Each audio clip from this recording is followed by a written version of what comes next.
नमस्कार, मी नम्रता. आपलं स्वागत आहे SK एज्युकेशन या ऑनलाईन लर्निंग प्लॅटफॉर्मवर.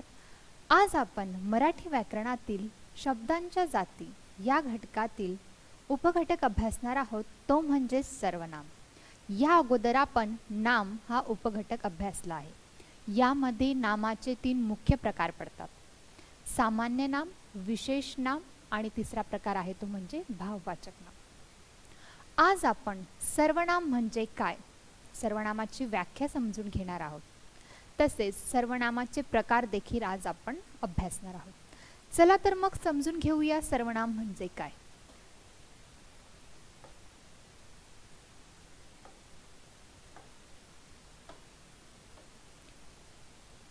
उदाहरणार्थ, राधा शाळेत जाते.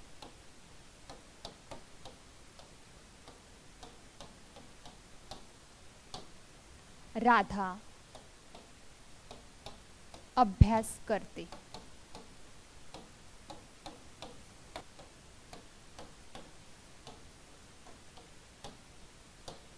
राधा घरी येते. हे वाक्य आहेत आणि या वाक्यांमध्ये राधाबद्दल बोललं जात आहे. कोणाबद्दल बोललं जात आहे? राधाबद्दल. आणि राधा हे या वाक्यामध्ये काय आहे? नाम. याऐवजी आपण हे वाक्य अशा पद्धतीने बोलू शकतो किंवा लिहू शकतो: राधा शाळेत जाते. ती, राधाच्या ऐवजी आपण काय वापर करू शकतो? ती हा सर्वनाम वापर करू शकतो. राधा शाळेत जाते, ती अभ्यास करते, ती घरी येते.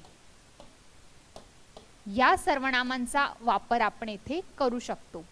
म्हणजेच काय, नामाची पुनरावृत्ती होऊ नये किंवा नामाचं रिपीटेशन टाळण्यासाठी आपण नामाऐवजी सर्वनामाचा वापर करत असतो. आपल्याला समजलं असेल, वाक्य असतात, वाक्यांना मिळून परिच्छेद किंवा पॅसेज तयार होत असतो. त्यामध्ये एखादी नाम असेल, ते पुन्हा पुन्हा येत असेल, तर ते नाम पुन्हा पुन्हा येऊ नये, म्हणजे त्या नामाची पुनरावृत्ती होऊ नये, यासाठी आपण नामाऐवजी सर्वनाम वापरत असतो. ओके, चला तर मग आपण त्याची व्याख्या समजून घेऊया. नामाची वारंवार पुनरावृत्ती होऊ नये. नामाची वारंवार पुनरावृत्ती होऊ नये म्हणजेच नामाचं रिपीटेशन होऊ नये. नामाऐवजी वापरल्या जाणाऱ्या विकारी शब्दाला, नामाऐवजी वापरल्या जाणाऱ्या विकारी शब्दाला सर्वनाम असे म्हणतात. सर्वनामाची व्याख्या आपल्याला समजली असेल. नामाची वारंवार पुनरावृत्ती होऊ नये म्हणून नामाऐवजी वापरल्या जाणाऱ्या विकारी शब्दाला, कोणत्या शब्दाला? विकारी शब्दाला. आपण मागच्या लेक्चरमध्ये अभ्यासलं होतं विकारी शब्द म्हणजे काय, अविकारी शब्द म्हणजे काय. विकारी शब्द म्हणजे काय? जे लिंग आणि वचन यानुसार बदलत असतात, त्यांनाच आपण विकारी शब्द असे म्हणत असतो. विकारी शब्दाला सर्वनाम असे म्हणतात. वाक्य देखील आपल्याला समजलं असेल. राधा शाळेत जाते, ती अभ्यास करते, ती घरी येते. यामध्ये आपण राधा या नामाच्या ऐवजी ती हे सर्वनाम वापरत आहोत. ओके, सर्वनाम म्हणजे काय हे आपल्याला समजलं असेल. सर्वनामाला प्रतिनाम असेही म्हणतात. सर्वनामाला दुसरं नाव काय आहे तर प्रतिनाम. प्रतिनाम म्हणजेच काय, नामाप्रती ते वापरलं जातं. कोणाप्रती वापरलं जातं? किंवा नामाच्या ऐवजी वापरलं जातं किंवा नामाप्रती वापरलं जातं, म्हणून त्याला प्रतिनाम असे म्हणत असतात. तसेच सर्वनामाला स्वतःचा अर्थ नसतो. सर्वनामाला स्वतःचा अर्थ नसतो, त्याला नामाच्या संदर्भात अर्थ प्राप्त होत असतो. म्हणजेच काय, राधा शाळेत जाते, ती अभ्यास करते, म्हणजेच काय, राधा या नामांच्या संदर्भात त्याला अर्थ प्राप्त होत आहे. ओके, सर्वनामाला स्वतःचा अर्थ नसतो, त्याला नामाच्या संदर्भामध्ये अर्थ प्राप्त होत असतो. कोणाच्या संदर्भात? तर नामाच्या संदर्भात अर्थ प्राप्त होत असतो. सर्वनामच्या या बेसिक गोष्ट आपल्याला माहीत असणं महत्त्वाचं आहे. आता पाहूया आपण एकूण सर्वनाम किती आहेत. मराठी व्याकरणामध्ये एकूण सर्वनाम 9 आहेत. किती सर्वनाम आहेत तर 9. सर्वनामांची एकूण संख्या 9 आहे. त्यापैकी 3 सर्वनाम हे लिंग विकारानुसार बदलत असतात आणि 5 सर्वनाम हे वचन विकारानुसार बदलत असतात. ती 9 सर्वनाम कोणकोणती आहेत ती आपण पाहूया. मी, मी, तू, तू, तो, तो, हा, हा, जो, जो, कोण, कोण, काय, काय, आपण, आपण, स्वतः. मी, तू, तो, हा, जो, कोण, काय, आपण, स्वतः हे मराठी व्याकरणातील 9 सर्वनाम आहेत. सर्वनाम किती आहेत तर 9 आहेत आणि ती कोणकोणती? मी, तू, तो, हा, जो, कोण, काय, आपण, स्वतः. 9 सर्वनाम आपल्याला लक्षात आली असतील. यामध्ये 9 सर्वनामांपैकी 5 जे सर्वनाम आहेत ते वचन विकारानुसार बदलत असतात. कशानुसार बदलत असतात तर वचन विकारानुसार बदलत असतात. आणि 3 सर्वनाम हे लिंग विकारानुसार बदलत असतात. किती सर्वनाम हे लिंग विकारानुसार बदलतात तर 3 आणि वचन विकारानुसार 5 सर्वनाम बदलत असतात. एकूण सर्वनामांची संख्या 9 आहे. मी हे सर्वनाम आहे. त्याचं अनेक वचन केलं तर आम्ही असं वचन विकारामध्ये रूपांतर होत असतं किंवा बदल होत असतो. तू याचं वचन विकारामध्ये तुम्ही असा बदल होत असतो. तो हे सर्वनाम आहे. त्याचा बदल वचन विकारामध्ये ते अशा पद्धतीने होत असतो. हा सर्वनाम आहे. त्याचा बदल वचन विकारामध्ये हे अशा पद्धतीने होत असतो. जो हा सर्वनाम आहे. जो या सर्वनामाचा वचन विकारानुसार बदल केले असता जे असा होत असतो.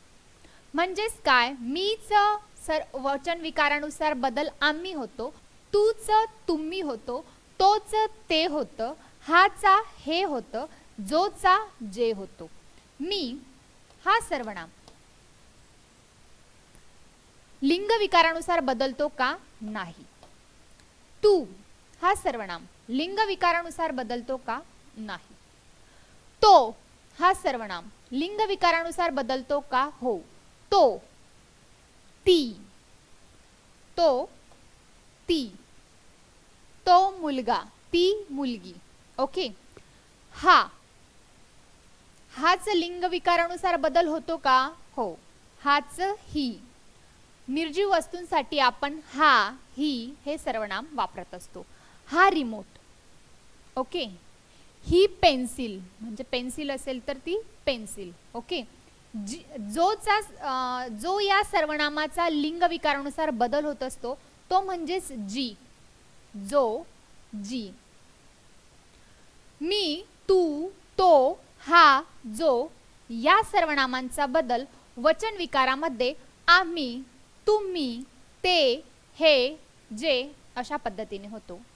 आणि तो, हा, जो हे 3 जे सर्वनाम आहे ते लिंग विकारानुसार बदलत असतात. तोच, ती, हाच, ही, जोच, जी. ओके. आपल्याला समजलं असेल. यावर आधारित प्रश्न आपल्याला परीक्षेत येत असतात. एकूण सर्वनामांची संख्या किती? 9. वचन विकारानुसार बदलणारी सर्वनाम कोणती किंवा किती? तर 5. लिंग विकारानुसार बदलणारी सर्वनाम कोणती किंवा त्यांची संख्या किती? तर 3. हे माहीत असणं आपल्याला महत्त्वाचं आहे. तसेच पुढील सर्वनाम आहेत ते म्हणजेच कोण, काय, आपण, स्वतः. कोण, काय, आपण, स्वतः ही सर्वनाम वचन विकारानुसार सुद्धा बदलत नाही आणि लिंग विकारानुसार देखील बदलत नसतात. कोण, काय, आपण, स्वतः ही सर्वनाम लिंग विकारानुसार सुद्धा बदलत नाही आणि वचन विकारानुसार सुद्धा बदलत नाही. आपल्याला समजलं असेल. आता आपण पाहूया सर्वनामाची प्रकार. सर्वनामाचे मुख्य 6 प्रकार आहेत. मुख्य 6 प्रकार आहेत. पहिला प्रकार आहे तो म्हणजे पुरुषवाचक सर्वनाम. पहिला प्रकार आहे पुरुषवाचक सर्वनाम. दुसरा प्रकार आहे दर्शक सर्वनाम. दुसरा प्रकार कोणता आहे? दर्शक सर्वनाम. तिसरा प्रकार आहे संबंधी सर्वनाम. तिसरा प्रकार कोणता आहे? संबंधी सर्वनाम.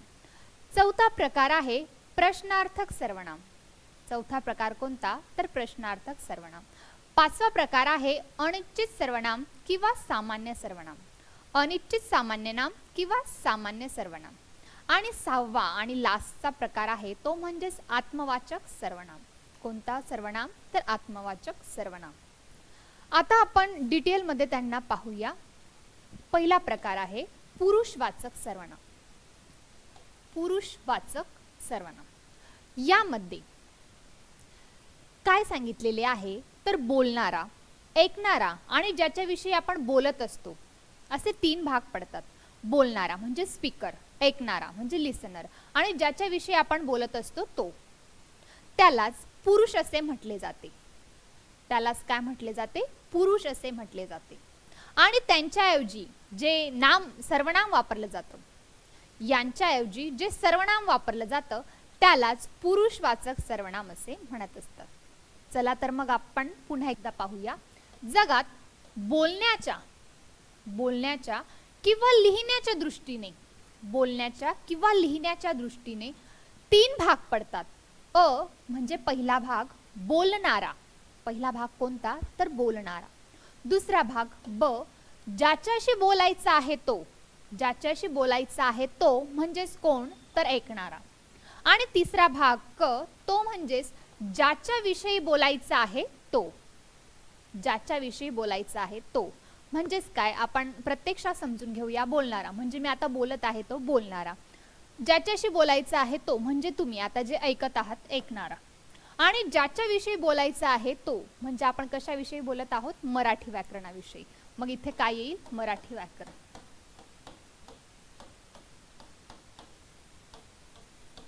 आपल्याला समजलं असेल. इमॅजिनेशन करून आपण लक्षात ठेवू शकतो. बोलणारा, ऐकणारा आणि ज्याच्याविषयी बोलायचं असतं तो. ओके, असे 3 भाग पडतात. यालाच व्याकरणामध्ये पुरुष असे म्हणतात. व्याकरणामध्ये काय म्हणतात? यांनाच मराठी व्याकरणात पुरुष असे म्हणतात. यांच्याऐवजी वापरल्या जाणाऱ्या सर्वनामाला, यांच्याऐवजी वापरल्या जाणाऱ्या सर्वनामाला पुरुषवाचक सर्वनाम असे म्हणतात. यामध्ये याचे 3 उपप्रकार पडतात. पहिला आहे तो म्हणजेच पुरुषवाचक सर्वनाम. पुरुषवाचक सर्वनाम, सॉरी, पहिला प्रकार आहे तो म्हणजेच प्रथम पुरुषवाचक सर्वनाम. प्रथम पुरुषवाचक सर्वनाम. दुसरा उपप्रकार आहे तो म्हणजेच द्वितीय पुरुषवाचक सर्वनाम. आणि तिसरा उपप्रकार आहे तो म्हणजेच तृतीय पुरुषवाचक सर्वनाम. असे याचे 3 उपप्रकार पडत असतात. डिटेलमध्ये हे आपण अभ्यासूया. प्रथम पुरुषवाचक सर्वनाम. प्रथम पुरुषवाचक सर्वनाम म्हणजे काय? जो बोलणारा असतो तोच. यामध्ये कोणकोणती सर्वनाम येतात? प्रथम पुरुषवाचक सर्वनाम मध्ये मी, आम्ही. आपण सुरुवातीलाच पाहिलं, पहिलं सर्वनाम मी च अनेक वचन आम्ही. आपण, मी, आम्ही, आपण, स्वतः. ही सर्वनाम प्रथम पुरुषवाचक सर्वनाम मध्ये वापरले जातात. यामध्ये आपण उदाहरणाद्वारे ते समजून घेऊ. मी काल मुंबईला गेली होती. या वाक्यामध्ये मी हा सर्वनाम प्रथम पुरुषवाचक सर्वनाम म्हणून येथे आलेला आहे, कारण बोलणाऱ्याविषयी ते सांगत आहे. तसेच दुसऱ्या वाक्यात आम्ही शाळेत जाणार आहोत. आम्ही शाळेत जाणार आहोत. या वाक्यामध्ये आम्ही हे प्रथम पुरुषवाचक सर्वनाम आहे, म्हणजेच बोलणाऱ्याविषयी माहिती सांगितली जात आहे. आपण खूप अभ्यास करतो. बोलणारा जो असतो तो म्हणजेच प्रथम पुरुषवाचक. ओके, आम्ही शाळेत जाणार आहोत. आम्ही. ओके, आपण खूप अभ्यास करतो. आपण खूप अभ्यास करतो. या वाक्यामध्ये आपण हा प्रथम पुरुषवाचक सर्वनाम आहे. स्वतः तिकडे गेलो होतो. स्वतः तिकडे गेलो होतो. या वाक्यामध्ये स्वतः हे सर्वनाम प्रथम पुरुषवाचक सर्वनाम म्हणून आलेले आहे. आपल्याला समजलं असेल. आता पाहूया आपण पुढील उपप्रकार, तो म्हणजे द्वितीय पुरुषवाचक सर्वनाम. द्वितीय पुरुषवाचक सर्वनाम म्हणजे काय, तर दुसऱ्याला उद्देशून ते बोललेले असते. यामध्ये कोणकोणत्या सर्वनामांचा समावेश होतो, तर तू, तुम्ही, आपण, स्वतः. तू, तुम्ही, आपण, स्वतः. प्रथम पुरुषवाचक सर्वनाम मध्ये देखील आपण आणि स्वतः यांचा समावेश होत असतो आणि द्वितीय पुरुषवाचक सर्वनाम मध्ये देखील याचा समावेश होत असतो. अर्थानुसार मीनिंग नुसार त्यांना प्रथम पुरुषवाचक सर्वनाम आहेत किंवा द्वितीय पुरुषवाचक सर्वनाम आहे हे आपल्याला ओळखायचं असतं. ओके. तू केव्हा आलीस, तू केव्हा आलीस या वाक्यामध्ये तू हा सर्वनाम द्वितीय पुरुषवाचक आहे. तू केव्हा आलीस, आपण दुसऱ्याला उद्देशून हे बोलत आहोत. द्वितीय वरून दुसऱ्याला, अशा पद्धतीने आपण लक्षात ठेवू शकतो. दुसऱ्याला उद्देशून तू केव्हा आलीस या वाक्यामध्ये तू हा द्वितीय पुरुषवाचक सर्वनाम आहे. तुम्ही योगा करतात का, दुसऱ्याला विचारण्यासाठी आपण याचा उपयोग करत आहोत. तुम्ही योगा करतात का या वाक्यामध्ये तुम्ही हा द्वितीय पुरुषवाचक सर्वनाम आहे. आपण कॉफी घेणार का, आपण कॉफी घेणार का या वाक्यामध्ये आपण हे सर्वनाम द्वितीय पुरुषवाचक सर्वनाम आहे. स्वतःला कलेक्टर समजतात या वाक्यामध्ये स्वतः हे काय आहे, तर द्वितीय पुरुषवाचक सर्वनाम आहे. आपल्याला समजलं असेल प्रथम पुरुषवाचक सर्वनाम म्हणजे काय, द्वितीय पुरुषवाचक सर्वनाम म्हणजे काय. आता पाहूया आपण तृतीय पुरुषवाचक सर्वनाम.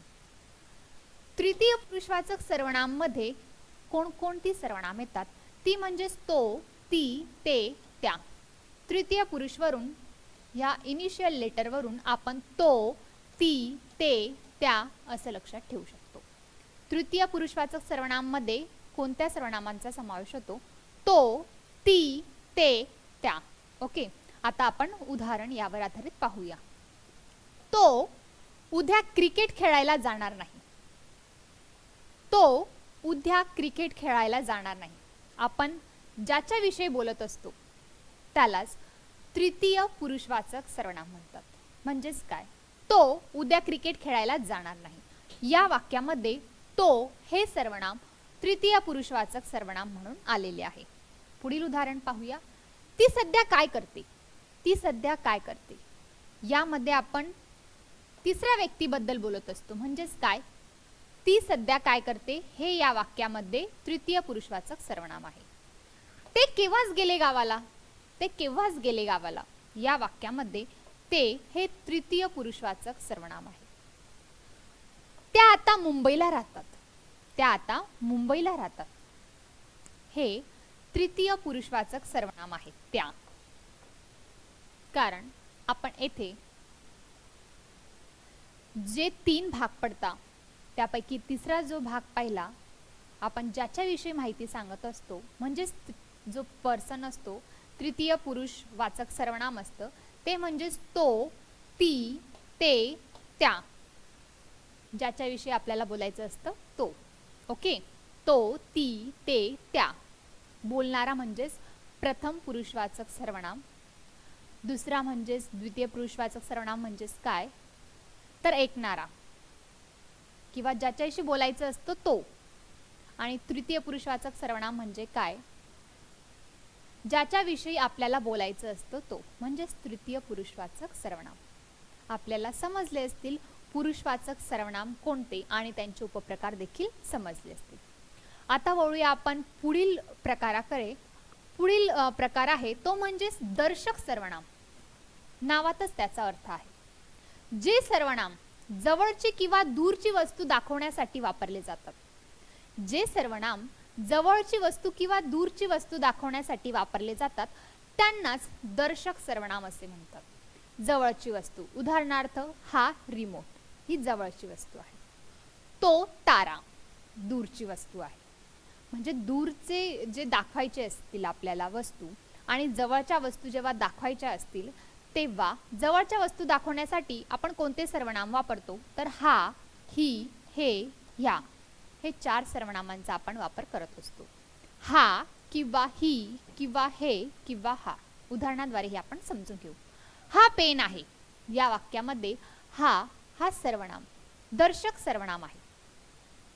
ही चाबी आहे या वाक्यामध्ये ही हा सर्वनाम दर्शक सर्वनाम आहे. हे पुस्तक आहे हे हा सर्वनाम या वाक्यामध्ये दर्शक सर्वनाम आहे. ह्या वह्या आहेत या वाक्यामध्ये ह्या हा सर्वनाम दर्शक सर्वनामाचं कार्य करत आहे. तसेच दूरची वस्तू दाखवण्यासाठी आपण सर्वनाम वापरत असतो तो म्हणजे तो, ती, ते, त्या. तो, ती, ते, त्या हे सर्वनाम वापरत असतो. उदाहरणाद्वारे ते आपण समजून घेऊया. या वाक्यामध्ये तो हा सर्वनाम दर्शक सर्वनाम आहे. तो माकड आहे तो माकड आहे. ती कोकिळा आहे या वाक्यामध्ये ती हा सर्वनाम दर्शक सर्वनाम आहे. ते सिंह आले या वाक्यामध्ये ते हे सर्वनाम दर्शक सर्वनाम आहे. त्या गायी आहेत या वाक्यामध्ये त्या हा सर्वनाम दर्शक सर्वनाम आहे. दर्शक सर्वनाम म्हणजे काय? जवळची वस्तू किंवा दूरची वस्तू दाखवण्यासाठी ज्या सर्वनामांचा आपण वापर करत असतो त्यांनाच दर्शक सर्वनाम म्हणतात. आणि ते कोणते आहेत? जवळची वस्तू दाखवण्यासाठी हा, ही, हे, ह्या या सर्वनामांचा वापर आपण करत असतो. आणि जवळची वस्तू जेव्हा आपल्याला दाखवायची असेल तेव्हा हा, ही, हे, ह्या सर्वनामांचा आपण वापर करत असतो. आणि दूरची वस्तू जेव्हा आपल्याला दाखवायची असेल तेव्हा तो, ती, ते, त्या या सर्वनामांचा वापर आपण करत असतो. आपल्याला दर्शक सर्वनाम कोणती हे समजले असेल. आता पाहूया आपण तिसरा प्रकार. यामध्ये तिसरा प्रकार आहे तो म्हणजे संबंधी सर्वनाम. कोणता प्रकार आहे? संबंधी सर्वनाम. नावातच त्याचा अर्थ आहे दर्शक सर्वनामाशी संबंध दाखविणाऱ्या. दर्शक सर्वनाम कोणती? हा, ही, हे, ह्या. तसेच तो, ती, ते, त्या दर्शक सर्वनामांशी संबंध दाखविणाऱ्या सर्वनामाला संबंधी सर्वनाम असे म्हणतात. वाक्यात पुढे येणाऱ्या दर्शक सर्वनामाशी संबंध दाखविणाऱ्या सर्वनामाला संबंधी सर्वनाम असे म्हणत असतात. यामध्ये कोणकोणती सर्वनाम येतात तर जो, जी, जे, जा. जो, जी, जे, जा ह्या सर्वनामांचा समावेश संबंधी सर्वनामामध्ये येत असतो. जो, जी, जे, जा या सर्वनामांचा समावेश संबंधी सर्वनामांमध्ये येत असतो. उदाहरणाद्वारे ते आपण समजून घेऊया. जो अभ्यास करतो तो पास होतो. जो अभ्यास करतो तो पास होतो. या वाक्यामध्ये जो हा सर्वनाम संबंधी सर्वनाम आहे. जी सराव करते ती जिंकते. जी सराव करते ती जिंकते या वाक्यामध्ये जी हा सर्वनाम संबंधी सर्वनाम आहे किंवा संबंधी सर्वनामाचं कार्य करत आहे. जे चकाकते ते सोने नसते. जे चकाकते ते सोने नसते या वाक्यामध्ये जे हा सर्वनाम संबंधी सर्वनामाचं कार्य करत आहे. तसेच पुढचं वाक्य आहे ज्याने भांडण केले तो माफी मागेल. ज्याने भांडण केले तो माफी मागेल. तो हा काय आहे तर दर्शक सर्वनाम आहे. यामध्ये ज्याने हा सर्वनाम कोणता आहे तर संबंधी सर्वनाम आहे. आपल्याला समजलं असेल संबंधी सर्वनाम म्हणजे काय. यामध्ये जो, जी, जे, जा अशा पद्धतीची सर्वनामे येत असतात त्यालाच आपण संबंधी सर्वनाम असे म्हणत असतो. आपल्याला क्लिअर झालं असेल. आता पाहूया आपण काही अपवाद देखील संबंधी सर्वनामाला आहेत. ती 2 वाक्य आहेत. पहिलं वाक्य आहे ते म्हणजेच गरजेल तो पडेल काय. या वाक्यामध्ये अप्रत्यक्षरित्या जो हा सर्वनाम येथे आलेला आहे. इनडायरेक्टली जो येथे वापरलेला असतो परंतु त्याचा यूज केला जात नाही. अप्रत्यक्षपणे असतो तो. गरजेल तो पडेल काय हे वाक्य देखील संबंधी सर्वनामाचे आहे. एक्झाम मध्ये आपल्याला अशा पद्धतीचे वाक्य येऊ शकतं आणि तिथे जो किंवा जी, जे, ज्या अशा पद्धतीचे सर्वनाम दिलेले नसतात, तेव्हा हे वाक्य देखील संबंधी सर्वनामाचं असतं. अपवाद आहे हे आपल्याला लक्षात ठेवायचं आहे. बोलेल तो करेल काय या वाक्यामध्ये अप्रत्यक्षरित्या सर्वनाम वापरले आहे, संबंधी सर्वनाम वापरले आहे. बोलेल तो करेल काय हे वाक्य देखील संबंधी सर्वनामाचे आहे. यामध्ये जो हा सर्वनाम सुरुवातीला अप्रत्यक्षरित्या वापरलेला असतो, म्हणजे आपल्याला इथे लिहिलेला नसतो, लिहून दिलेला नसतो, समजून घ्यायचं असतं. गरजेल तो पडेल काय, बोलेल तो करेल काय हे वाक्य संबंधी सर्वनामाची आहेत. ओके, आपल्याला समजलं असेल. आता पाहूया आपण पुढील प्रकार, तो म्हणजे प्रश्नार्थक सर्वनाम.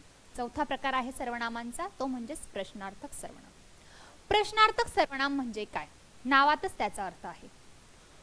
कोण, काय हे सर्वनाम जेव्हा वाक्यात प्रश्न विचारण्यासाठी येतात, कोण, काय हे जे दोन सर्वनाम आहेत वाक्यामध्ये प्रश्न विचारण्यासाठी येतात, त्यांनाच प्रश्नार्थक सर्वनाम असे म्हणतात.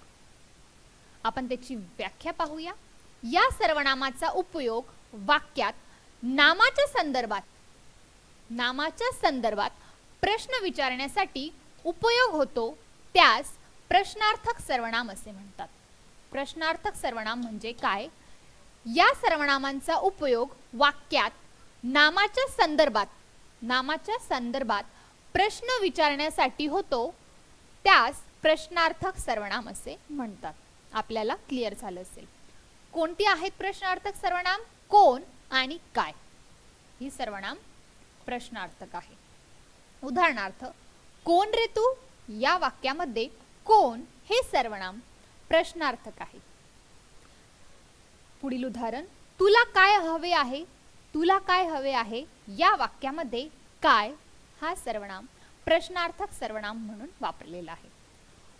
कोण बोलते तिकडे या वाक्यामध्ये कोण हे सर्वनाम प्रश्नार्थक सर्वनाम म्हणून या वाक्यात आलेले आहे. तू काय करतो या वाक्यामध्ये काय हे सर्वनाम प्रश्नार्थक सर्वनाम म्हणून येथे आलेले आहे. आपल्याला प्रश्नार्थक सर्वनाम लगेच समजते, कारण येथे प्रश्न चिन्ह असतं आणि नामाच्या संदर्भामध्ये आपल्याला काय प्रश्न विचारला जातो हे देखील समजले, लगेच समजते. म्हणून प्रश्नार्थक सर्वनाम जास्त लक्ष देण्याची गरज नाही किंवा एक्सप्लेन करण्याची गरज नाही. कोण, काय आणि प्रश्नार्थक चिन्ह. ओके, पुढील प्रकार आहे तो म्हणजे अनिश्चित सर्वनाम किंवा सामान्य सर्वनाम. अनिश्चित सर्वनामालाच सामान्य सर्वनाम असे देखील म्हणतात. अनिश्चित सर्वनामालाच सामान्य सर्वनाम असे देखील म्हणत असतात. आपण सुरुवातीला नाम या प्रकरणामध्ये किंवा नाम या उपघटकामध्ये आपण सामान्य नाम हा प्रकार अभ्यासला होता आणि यामध्ये देखील सामान्य सर्वनाम आहे. तेथे आपण सामान्य नाम अभ्यासले होते. पर्वत, पर्वते, नदी, नद्या. सामान्य नामांचं अनेक वचन होत असतं आणि येथे सामान्य सर्वनाम आहे, म्हणून आपण येथे कन्फ्युजन व्हायचं नाही आहे. सामान्य सर्वनामाला अनिश्चित सर्वनाम असे म्हणत असतात. ओके, सामान्य सर्वनाम, अनिश्चित सर्वनाम, सामान्य सर्वनाम, अनिश्चित सर्वनाम. यामध्ये कोण आणि काय हे जे सर्वनाम आहे हे वाक्यामध्ये कोणत्या नामासंदर्भात आलेले आहे हे आपल्याला निश्चितपणे सांगता येत नाही. कोण किंवा काय हे सर्वनाम वाक्यामध्ये जेव्हा नामाच्या कोणत्या संदर्भात आलेले आहे हे आपल्याला सांगता येत नाही, तेव्हा त्याला अनिश्चित सर्वनाम असे म्हणत असतात. अनिश्चित सर्वनामालाच आपण सामान्य सर्वनाम असे देखील म्हणत असतो. कोण, काय हे वाक्य प्रश्न विचारण्यासाठी न येता, कोण, काय हे वाक्यात प्रश्न विचारण्यासाठी न येता ती कोणत्या नामाबद्दल आलेली आहे, ती कोणत्या नामाबद्दल आलेली आहेत हे निश्चितपणे सांगता येत नाही. हे आपल्याला निश्चितपणे सांगता येत नाही, म्हणून त्यांना अनिश्चित किंवा सामान्य सर्वनाम असे म्हणत असतात. अनिश्चित सर्वनाम किंवा सामान्य सर्वनाम म्हणजे काय हे आपल्याला समजले असेल.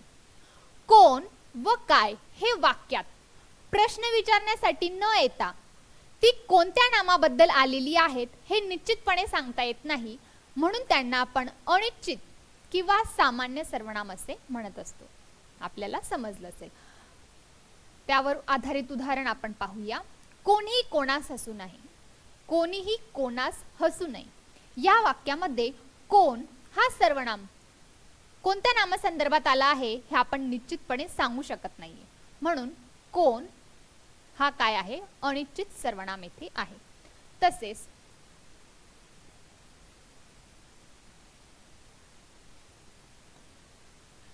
त्या दुकानात वाटेल काय मिळते. त्या दुकानात वाटेल काय मिळते या वाक्यामध्ये काय हे सर्वनाम अनिश्चित सर्वनाम आहे, कारण कोणत्या नामसंदर्भात वापरले आहे हे आपण स्पष्टपणे सांगू शकत नाही किंवा निश्चितपणे सांगू शकत नाही, म्हणून या वाक्यामध्ये काय हे सर्वनाम अनिश्चित सर्वनाम आहे किंवा त्यालाच आपण सामान्य सर्वनाम असे म्हणत असतो. तिसरं वाक्य आहे, तिकडे कोण आहे हे मला माहित नाही. तिकडे कोण आहे हे मला माहित नाही या वाक्यामध्ये कोण हा सर्वनाम अनिश्चित सर्वनाम आहे किंवा सामान्य सर्वनाम आहे, कारण कोण हा सर्वनाम कोणत्या नामासंदर्भात वापरला आहे हे आपण निश्चितपणे इथे सांगू शकत नाही, म्हणून या वाक्यामध्ये कोण हा सर्वनाम अनिश्चित सर्वनाम आहे किंवा त्याला आपण सामान्य सर्वनाम असे म्हणत असतो. आपल्याला समजलं असेल. आता पुढील प्रकार आहे तो म्हणजे आत्मवाचक सर्वनाम. 6वा प्रकार आहे आत्मवाचक सर्वनाम. आत्मवाचक सर्वनाम म्हणजे काय.